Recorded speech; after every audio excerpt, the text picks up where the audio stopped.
Bonjour à tous, on se retrouve aujourd'hui sur F1 Talks pour un résumé des essais libres 3 et des qualifications du Grand Prix du Portugal. Tout d'abord, on va revenir sur la troisième séance d'essais libres qui avait lieu le matin. Voyons ensemble tout de suite le tableau des résultats. C'est cette fois-ci Max Verstappen qui a réalisé le meilleur temps de la matinée en 1:18.489. Il devance les deux Mercedes de Lewis Hamilton qui est à environ 2 dixièmes et demi et Valtteri Bottas qui est lui à environ 3 dixièmes et demi. Ensuite, on retrouve la deuxième Red Bull de Perez, ainsi qu'Esteban Ocon qui est cinquième et qui confirme la plutôt bonne forme depuis le début du week-end d'Alpine.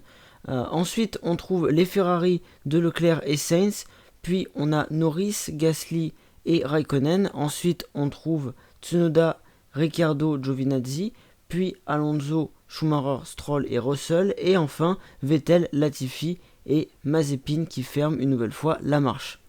On va faire un petit bilan global de cette troisième séance d'essais libres. Comme on l'a dit sur cette troisième séance, c'est Red Bull qui s'est montré avant les qualifications avec Max Verstappen qui réalise le meilleur temps et qui sera sûrement le principal challenger de Mercedes pour les qualifications de l'après-midi. Pendant ce temps-là, Perez est également là dans le combat Mercedes-Red Bull, il est quatrième. Pour les Mercedes maintenant, ils sont deuxième et troisième et seront en lutte pour la pole très sûrement avec Max Verstappen. Et même les Red Bull globalement, puisque Perez pourrait faire du bon travail comme à Imola. Derrière, confirmation de la super forme depuis le début du week-end d'Alpine, avec le très beau cinquième temps d'Esteban Ocon à moins de 4 dixièmes du meilleur temps de Verstappen. Du côté de son coéquipier, Fernando Alonso est 14e, mais il a vu son meilleur temps annulé alors qu'il avait réalisé un superbe temps, 1:18.758 qu'il avait placé 3e. Donc la performance est là chez Alpine depuis le début du week-end et l'écurie française pourrait réellement jouer la Q3 en qualif avec potentiellement les deux voitures. En tout cas, l'écurie pouvait ambitionner un bon résultat en qualif. Du côté de Ferrari, belle performance d'ensemble encore avec les 6e et 7e places de Charles Leclerc et Carlos Sainz. Pour les surprises de cette séance, la bonne surprise c'est la performance des Alfa Romeo avec la 10e place de Kimi Raikkonen et la 13e d'Antonio Giovinazzi. La mauvaise surprise vient d'Aston Martin qui a perdu de la performance cette année et sur cette séance les pilotes sont loin, Stroll est 16e et Vettel 18e, même si bien sûr c'est au qualif que cela se joue. Même si pour Aston Martin ça risque d'être un peu difficile, notamment pour le passage en Q3. En tout cas, c'est ce qui était dit avant les qualifications. On va maintenant passer au résumé de cette séance de qualification. C'était donc parti pour cette séance de qualification du Grand Prix de Portugal à Portimao, avec tout d'abord les 18 premières minutes de Q1 qui annonçaient des écarts très serrés, déjà rien que pour le passage en Q2. À l'issue des premiers tours, le meilleur temps était réalisé par Carlos Sainz sur sa Ferrari en 1:19.480 devant Valtteri Bottas et Max Verstappen, et à ce moment-là, les trois premiers se tenaient seulement en 10 millièmes. Vous voyez aussi le classement à ce moment-là, et à noter aussi qu'Hamilton, Perez ainsi que les deux Alpines n'avaient pas encore réalisé de tour. Puis ça s'est animé avec Bottas qui a pris le meilleur temps en 1:19.205 devant Sainz et Perez. Et dans ce haut de classement, on voit qu'Alonso et Ocon ont pointé à de très belles 5e et 6e places après leur tour. A noter que Perez s'est fait une frayeur en partant en tête à queue après avoir réalisé son 3e temps. Et c'est d'ailleurs une des seules erreurs qu'on a vues ce week-end. En tout cas, c'est une des premières que je vois ce week-end. Pendant ce temps-là également, Hamilton avait réalisé le meilleur temps, mais le chrono du Britannique a été annulé. Il a donc dû cravacher et refaire un autre tour qu'il a ponctué de quelques erreurs et un 5e temps, mais il a de nouveau amélioré pour se classer 3e. En fin de séance, la piste s'est améliorée grandement et les pilotes ont tout donné. Au final, pour les éliminer, grosse surprise avec l'élimination de Daniel Ricciardo, sorti finalement pour le symbole par Esteban Ocon, qui confirme les performances de son Alpine avec un excellent 4e temps. A signaler aussi un nouveau passage en Q2 pour George Russell, et donc on va voir le classement complet maintenant ensemble. C'est donc Valtteri Bottas qui réalise le meilleur temps de Q1 devant Norris et Hamilton. Derrière on a Ocon, Sainz, Perez, Leclerc, Vettel avec une belle 8e place, Giovinazzi 9e et Gasly 10e. Vous voyez le reste du classement également, et dans les éliminés, on trouve donc Ricciardo comme on a dit, mais également Stroll, Latifi et enfin les deux As de Schumacher et Mazepin. On passe donc à Q2. 15 minutes pour déterminer les 10 meilleurs pilotes qui passeront en Q3. Pour les stratégies de pneus, 3 écuries avaient choisi de chausser les pneus médiums, les Mercedes, les Red Bull et les Ferrari pour lesquels c'était le plus risqué. À l'issue des premiers tours, ce sont les Mercedes qui ont impressionné et surtout Lewis Hamilton, auteur du meilleur temps en 1:17.968 devant Bottas et Verstappen, comme on l'a dit, en pneus médiums. Les Alpines n'avaient pas réalisé de tour à ce moment-là, mais quelques minutes plus tard, Ocon a réalisé un superbe tour et s'est placé une nouvelle fois 4ème, pendant que son équipier Alonso, lui, n'y arrivait pas vraiment. Alors, au niveau de la piste, elle ne s'est pas améliorée contrairement à Q1, mais certains pilotes ont tout de même progressé et la qualification a été très serrée pour Q3. Au final, Hamilton est resté meilleur temps devant Bottas et Norris s'est hissé, lui, à la 3ème place. Dans les faits importants, Vettel est passé en Q3 pour la première fois, c'est la première fois depuis 16 Grands Prix.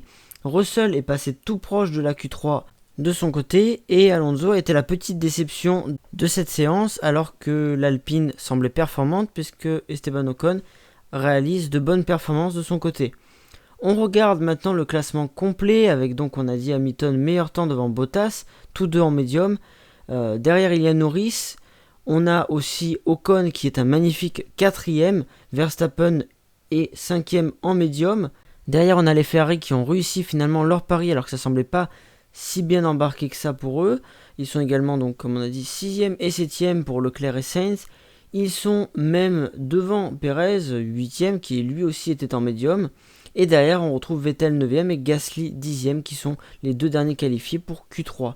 Pour les éliminer, on retrouve Russell, comme on a dit, tout proche de passer en Q3, 11ème. On a Giovinazzi 12ème, Alonso 13ème, grosse déception du côté d'Alpine quand on voit le potentiel ce week-end chez l'écurie française. Tsunoda est 14ème et enfin Raikkonen est 15ème. Et donc maintenant, place à la Q3, 12 minutes pour déterminer la pole position de ce Grand Prix du Portugal. Et dès la première salve de chrono, c'est Bottas qui prend la pole position en 1:18.348 avec seulement 7 millièmes d'avance sur son coéquipier Hamilton, mais les deux étaient battus par Verstappen sur sa Red Bull qui avait réalisé un 1:18.209, mais son temps a été annulé pour être allé au-delà des limites de la piste au virage 4. Les pilotes ont donc attaqué un deuxième run et les Mercedes sont alors repartis en médium, car en effet, ils étaient plus rapides en Q2 avec cette gomme, donc pourquoi pas tenter ce pari. Est-ce le bon pari ? On ne savait pas à ce moment-là. De son côté, Verstappen repartait en pneus tendres et devait absolument améliorer avec un seul tour d'attaque seulement au final pour lui dans cette Q3. Et malheureusement, le néerlandais n'a pas fait un grand tour et s'est classé 3ème devant son équipier Perez. Les Mercedes, eux, n'ont pas amélioré avec leurs pneus médium, mais c'est tout de même suffisant pour Bottas pour conserver la pole devant son coéquipier Hamilton et les Red Bull de Verstappen et Perez. Derrière eux, on a un très bon résultat des Français qui sont tous les deux passés en Q3 et Ocon est 6ème, Gasly est lui 9ème. Regardons donc le classement complet de cette Q3, c'est donc Valtteri Bottas qui réalise la pole position devant Lewis Hamilton pour seulement 7 millièmes. Derrière on retrouve les deux Red Bull, Verstappen d'abord 3ème à 4 dixièmes et Perez 4ème à 5 dixièmes et demi. Derrière eux on retrouve Carlos Sainz 5ème à environ 7 dixièmes. Juste derrière lui on a Esteban Ocon 6ème à seulement 3 millièmes du pilote espagnol. Ensuite Norris est 7ème à un peu plus de 7 dixièmes et demi. On retrouve Leclerc qui est 8ème à 9 dixièmes et demi. Et enfin, on a Gasly et Vettel qui complètent le top 10. On passe maintenant à un petit bilan de ces qualifications. À l'issue de ces qualifications un peu chaotiques sur la fin, ce sont les Mercedes qui sortent gagnantes. Avec la pole de Valtteri Bottas, la 17ème de sa carrière. Il prive ainsi son coéquipier Lewis Hamilton de sa 100ème pole en carrière pour seulement 7 millièmes. Nous aurons une première ligne Mercedes donc et Bottas sera peut-être en mesure de se battre pour la victoire demain. On aura peut-être une bataille entre Mercedes, donc à voir. Derrière eux, on retrouve les Red Bull avec tout d'abord Max Verstappen qui est 3ème et grosse déception pour lui qui avait réalisé le meilleur temps à l'issue du premier run mais qui a vu son temps annulé comme on l'a dit pour avoir dépassé les limites de la piste au virage 4. Ensuite, il n'avait plus qu'un seul tour rapide qu'il a plutôt raté.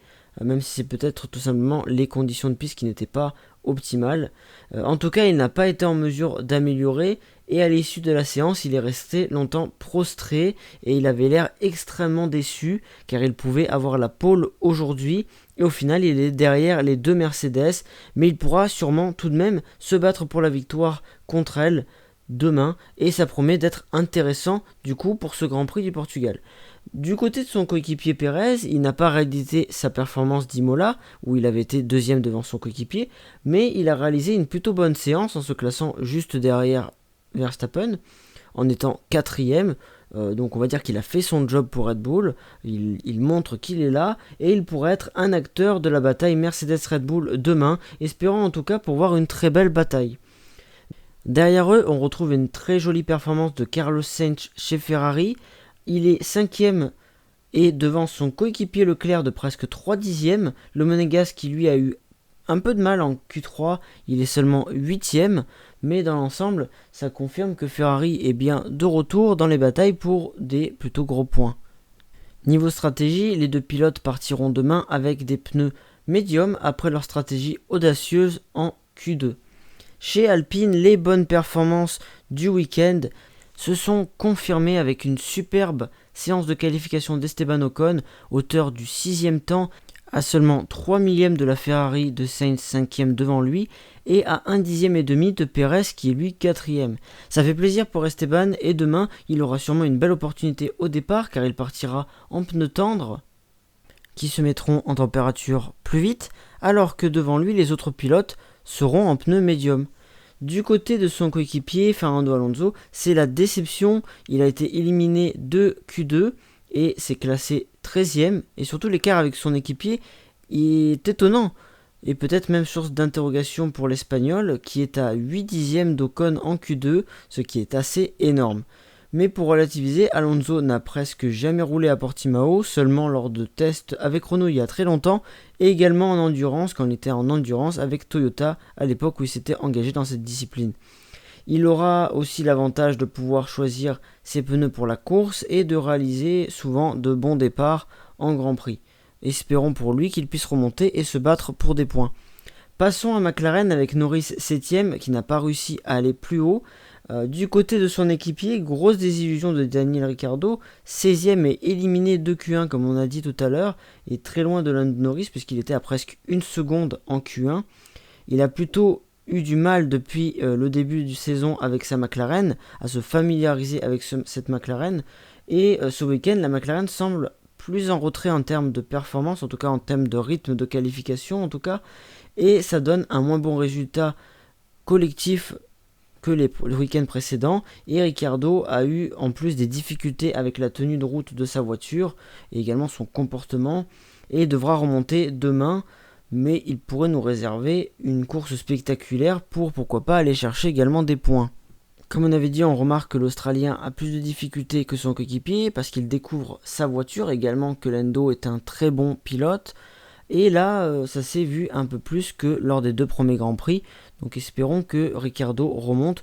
Mais dans la saison, il devrait réussir à mieux se familiariser avec sa voiture et à réaliser de meilleures performances. Du moins, c'est ce que je pense, puisque c'est un pilote assez talentueux également. Du côté d'AlphaTauri, cette fois, la voiture a paru tout le week-end moins performante et difficile au niveau de son comportement, mais Pierre Gasly a tout de même fait parler son talent et arraché la Q3. Il a décroché la 9ème place, un peu moins bien que les 2 premiers Grand Prix, les 2 premières qualifs plutôt, où il s'était classé 5ème, mais il continue de montrer de plus en plus son rôle de leader dans l'équipe AlphaTauri. Son coéquipier japonais, Tsunoda, n'a pas réussi lui une aussi bonne performance avec la 14ème place, et il a eu jusqu'à présent un week-end difficile sur un circuit qu'il découvre. Ensuite, chez Aston Martin, c'est cette fois-ci Vettel qui a brillé avec un passage en Q3 pour la première fois depuis 16 Grands Prix, donc ça fait du bien pour l'Allemand. Il se classe 10ème, jolie performance pour lui, qui fait un peu taire ses détracteurs. Voyons s'il confirme en course, ça serait plutôt pas mal pour lui. Du côté de Stroll, mauvaise performance avec une élimination en Q1 et la 17ème place. Lui qui était passé en Q3 lors des 2 premiers Grands Prix à Bahreïn et Imola, c'est cette fois son coéquipier qui a endossé ce rôle cette fois-ci. On passe à la performance de la séance avec George Russell qui montre encore une fois son talent. En plus de passer en Q2, il a été tout proche de passer en Q3 et il se classe 11e, énorme pour le Britannique au volant de sa modeste Williams. Pour Alfa Romeo, on peut jouer, je pense, le milieu de tableau et les points avec Giovinazzi 12e et Raikkonen 15e. Rappelez-vous, le Finlandais l'an dernier avait réalisé un départ sensationnel à Portimao dans des conditions piégeuses, passant de la 16e à la 6e place au premier tour. Est-ce qu'il va nous faire la même cette année ? Pourquoi pas ? Pour conclure ce résumé, on peut dire que depuis le début de saison, les écarts sont très serrés à tous les niveaux. Pour la pole, la qualification pour Q3 et même pour Q1, où des pilotes de bonnes écuries peuvent se faire surprendre, comme on l'a vu aujourd'hui avec Ricciardo. Il suffit de ne pas mettre tout bout à bout pour se faire éliminer plus tôt que prévu, puisque les écarts sont extrêmement serrés. À l'issue de cette qualification, on peut dire que la bataille Mercedes-Red Bull pour la victoire est bien lancée pour demain. Et derrière, il y aura également une belle bagarre pour les places d'honneur et les points avec plusieurs écuries en lice, notamment Ferrari, Alpine et McLaren en première ligne. Et derrière, on a AlphaTauri, Aston Martin et Alfa Romeo qui sont en embuscade et aussi pourquoi pas Russell qui pourrait se mêler à cette lutte pour pourquoi pas décrocher des points après cette superbe qualification. En tout cas, après ces deux premiers Grands Prix passionnants, le Grand Prix du Portugal s'annonce lui aussi excitant avec des intérêts diverses. Voilà donc pour ce petit résumé des qualifs à Portimao. C'est également tout pour cette vidéo, résumant les essais libres 3 et les qualifications du Grand Prix du Portugal. J'espère qu'elle vous aura plu. Si c'est le cas, n'hésitez pas à la liker, à la partager, à vous abonner à la chaîne, ainsi que d'activer la cloche si vous le faites pour recevoir les prochaines vidéos. J'espère que vous êtes aussi impatient que moi pour ce Grand Prix du Portugal. On va se retrouver dès demain pour un résumé de celui-ci sur F1 Talks. Sur ce, merci d'avoir suivi la vidéo et à très vite pour parler F1 sur F1 Talks.